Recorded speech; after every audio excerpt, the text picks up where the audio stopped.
Fala pessoal, sejam bem-vindos a mais um vídeo do Terrorífico. Eu sou a Jess e nessa semana eu finalmente trago para vocês a conclusão da nossa história de vampiros.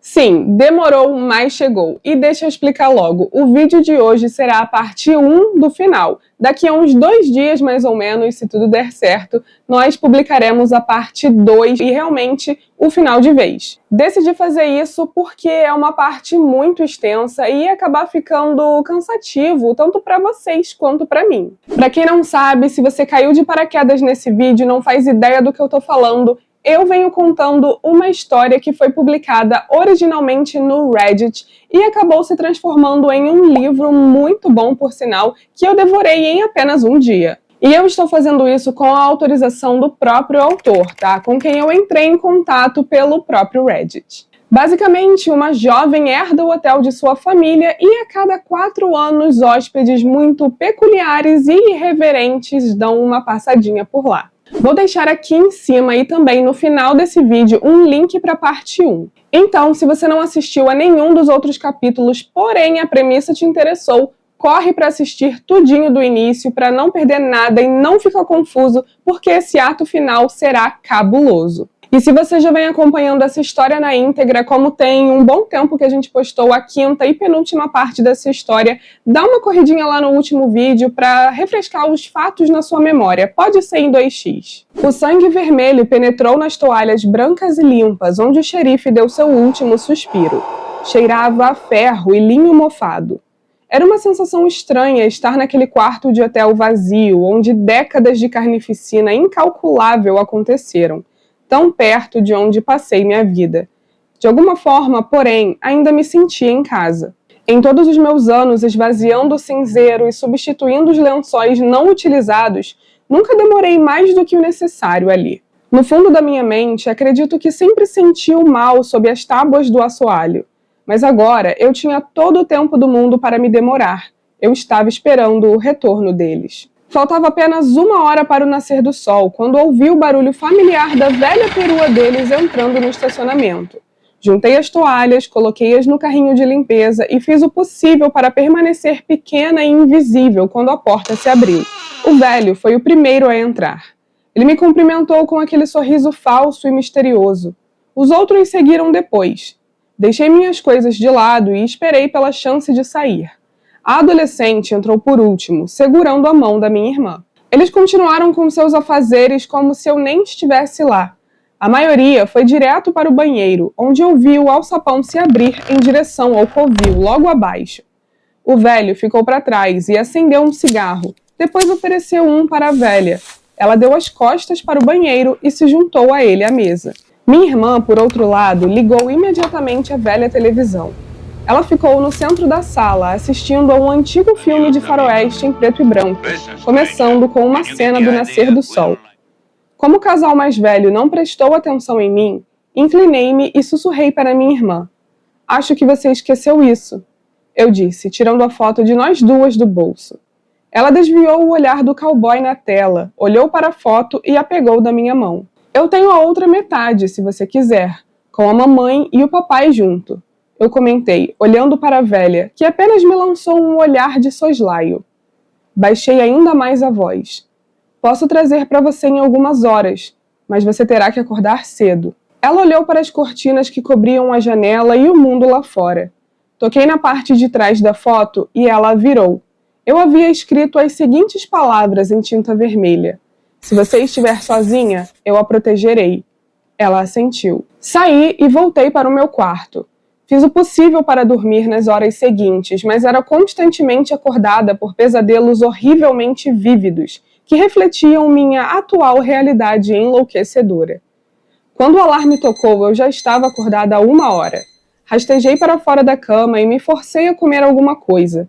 Com uma sensação tão pesada de morte iminente, achei difícil me concentrar em tarefas domésticas, como escovar os dentes. Ansiosa demais para pensar em qualquer outra coisa, Verifiquei o quarto da família, abrindo um pouco a porta e espiando lá dentro.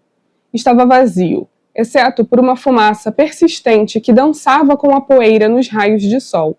Minha irmã ainda dormia debaixo do assoalho. Aproveitei esse tempo para voltar até a fossa séptica, onde taquei os lençóis cheios de gasolina e as roupas encharcadas de gordura na fogueira. As chamas atingiram o alto e rezei para que o fogo queimasse por pelo menos algumas horas. Tempo suficiente para ser notado quando chegasse a hora. Na beira do valão, olhei para o legado de horror ao qual minha família estaria para sempre associada. Se algum dia fosse descoberto, este pitoresco hotel nas montanhas não sobreviveria, e o legado do meu avô não terminaria mais com a sua demolição, mas continuaria vivo como um folclore macabro. À medida que as chamas alimentadas pela gordura dos cadáveres dançavam na fogueira próxima, ficou claro que eu estava à beira da insanidade. Meu plano era pouco mais do que uma suposição incompleta de que eu poderia, de alguma forma, derrotar seres que viveram pelo menos o triplo da minha idade. Mas parecia que eu não tinha outra escolha, então recolhi todos os tanques de propano que cabiam no carro do xerife. Empilhei-os do chão ao teto no banco de trás, com mais alguns no banco do passageiro e também no chão. Só restava gasolina suficiente no tanque para voltar ao estacionamento, mas consegui estacionar em um local próximo à perua da família. O sol já estava baixo no céu e a luz do dia estava minguando. Verifiquei o quarto novamente, batendo levemente ao entrar. Entrei, sem abrir muito a porta, e encontrei minha irmã sentada na cama, envolta na escuridão das pesadas cortinas blackout. Tirei a fotografia dos meus pais do bolso de trás e entreguei a ela. Você ainda quer ir embora? Ela perguntou. Sim, mas vou garantir que você esteja segura. Eles não vão te prender nas cavernas, eu prometo. Eles acham que você mudou de ideia. A mestra disse que você tem muito medo de deixar este lugar. Ela disse que você é fraca e insignificante. Ela disse que você não é nada a temer. Ela está errada, eu disse, puxando o edredom da cama. A luz era fraca, mas era o suficiente para prejudicar sua pele pálida e frágil. Eu tinha visto como ela havia engolido Graham rapidamente. Eu sabia o quão pouco era necessário para matá-los. Deitei minha irmã na cama e enrolei-a nos edredons. Dobrei cada canto e a peguei no colo, segurando as costuras perto do meu corpo. Levei-a para o escritório o mais rápido que pude. Uma vez lá dentro, levei-a para trás da mesa da recepção e disse-lhe para se esconder. As persianas já estavam fechadas, mas ela permaneceu coberta, agachada atrás do balcão de check-in. Não se mova até eu voltar. Você entendeu? Perguntei. Ela assentiu. Corri de volta para o quarto da família o mais rápido que minhas pernas permitiram. O sol estava se pondo e eu tinha muito pouco tempo antes que eles acordassem. Refiz a cama com os edredons do quarto ao lado e deixei tudo ajeitadinho, como se eles fossem notar. Com tudo de volta no lugar, voltei para a viatura e arrastei cada tanque para dentro do quarto, um por um. Peguei os mais pesados primeiro e abri bem as válvulas. Alguns sibilaram violentamente, enquanto outros emitiram um assovio baixo e ofegante. O odor de gás era fraco pelo tempo e mal notei o cheiro. Com o último tanque aberto, fechei a porta e coloquei toalhas molhadas na fresta da base. Ajustei um cronômetro para o pôr do sol e corri de volta para minha irmã. Encontrei-a encolhida sob o edredom com as duas fotos nas mãos, mantendo-as juntas como uma só. Ela olhou para mim com olhos tristes. Eu gostaria de nunca ter ido embora. Sinto falta de ser criança. Ela choramingou. A declaração em si parecia tão estranha vinda de uma garotinha, pelo menos fisicamente. Você se lembra por que foi embora? Perguntei. Ela assentiu. Mamãe disse que era o único jeito. Ela prometeu estar sempre esperando. Ela mentiu. Ela fez o seu melhor. Mas as pessoas não podem esperar para sempre, eu disse, penteando o cabelo dela para trás. Nós podemos. Ela respondeu, olhando para mim com olhos que só agora percebi que eram marmorizados com profundas veias pretas. Por que você só visita a cada 4 anos? Indaguei. A estrada é longa e quanto mais nos afastamos das cavernas, mais precisamos nos alimentar. Quanto mais nos alimentamos, mais perigoso fica. Por que você não fica aqui, onde é seguro? Perguntei. Só podemos ficar enquanto a terra nos permitir. Se ficarmos muito tempo no mesmo lugar, o solo fica impuro e envenenado. Por isso devemos sempre nos manter em movimento. Somente nas cavernas é que podemos dormir para sempre. Então por que não ficar nas cavernas? Você escolheria uma vida de escuridão eterna e fome constante? Ela respondeu com um leve tom de indignação. Não, eu admiti. Nós nunca tínhamos parado e nunca tínhamos voltado antes do tempo. Então por que agora? Eu perguntei, já sabendo a resposta. Tivemos que retornar para que a mestra pudesse destruir o traidor. Ela disse com uma risada. O alarme do meu relógio tocou em alerta. O crepúsculo estava chegando. Graham? Perguntei. Ela se inclinou com a intensidade de um fanático e me contou. Quando o tio Matthew sentiu seu pai queimar, ele implorou à mestra que voltasse e buscasse vingança, mas ela recusou. Ela o considerava responsável por sua própria morte, até que sentiu seu criador morrer. Veja, podemos sentir a dor daqueles que nos criaram. Isso nos mantém conectados, isso nos mantém seguros, nos torna uma família. Quando descobrimos que o traidor roubou o dom e matou os outros, ele mereceu uma morte dolorosa. Meu relógio apitou novamente. Eu precisava voltar para o quarto, mas minha irmã percebeu isso e me agarrou pelo pulso. Ele era meu amigo. Ele não matou ninguém, eu disse, surpresa por ela se deleitar com o assassinato dele. Matou sim, e ela o deixou queimar ao sol para que sua agonia durasse. Só ela decide quem vive para sempre. É por isso que a irmã da mamãe ficou brava. Nosso dom foi recusado a ela, apesar do que o tio Matthew prometeu.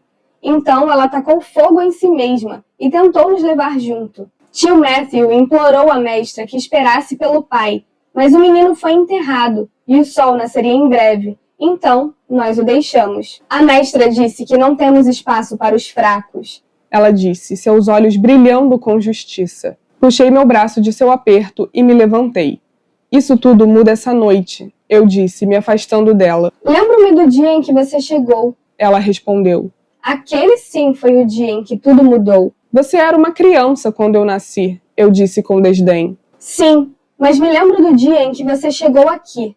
Mamãe te encontrou escondida debaixo da cama, pequena demais para consumir e jovem demais para ser notada. Eles a deixaram órfã e a mamãe te acolheu. Ela tinha um sorriso malicioso, como se pudesse sentir o gosto da minha dor. Minha mente imediatamente voltou para minha foto com aqueles estranhos. Pensei na frieza que minha mãe tinha por mim, enquanto seu carinho pelas outras crianças era sempre evidente. Não me lembro de nada disso, eu disse, minha mão na maçaneta. Por que se lembraria? Ela disse com um sorriso maligno. Eu não queria acreditar nela. O alarme tocou um alerta final e percebi que estava sem tempo. Corri para o quarto da família e puxei a toalha molhada da fresta da porta. Levei-a à boca e entrei. Não senti cheiro de nada, mas juro que pude notar uma névoa no ar. Amarrei a toalha ao redor do rosto, abaixo dos olhos, e peguei os 2 primeiros tanques. Eles estavam bem mais leves do que antes, o que significava que estavam vazios. Corri o mais rápido que pude, jogando-os de qualquer jeito no estacionamento. Eu só precisava que eles estivessem fora do quarto.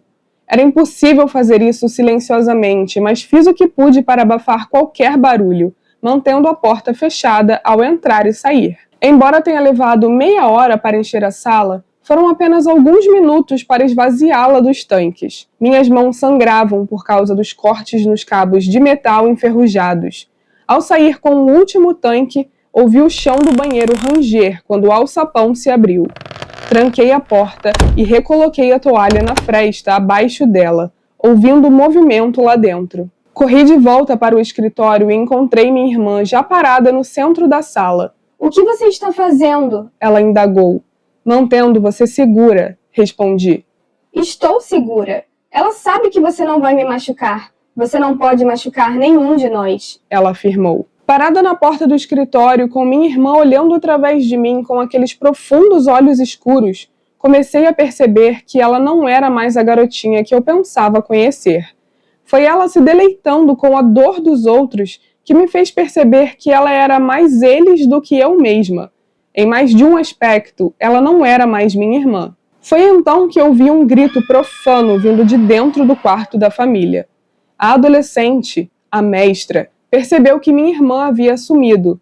Por um momento pensei que meu plano estava desmoronando, mas ainda bem, o velho era uma criatura de hábitos. A porta foi aberta e a adolescente apareceu, como uma fera em sua raiva. Mas o velho, o antigo guarda florestal, não se preocupou. Em vez disso, ele fez como sempre fazia. Ele acendeu um cigarro. E é isso, pessoal. Essa foi a primeira parte do fim. Eu espero que vocês tenham gostado. Daqui a poucos dias nos vemos novamente com a conclusão real, oficial dessa história. Deixa seu like, se inscreve, comenta e manda para aquele amigo que também vai curtir esse conto. Ativa o sininho também para não perder nenhuma novidade aqui do canal, porque postamos conteúdo semanalmente. Até o próximo vídeo.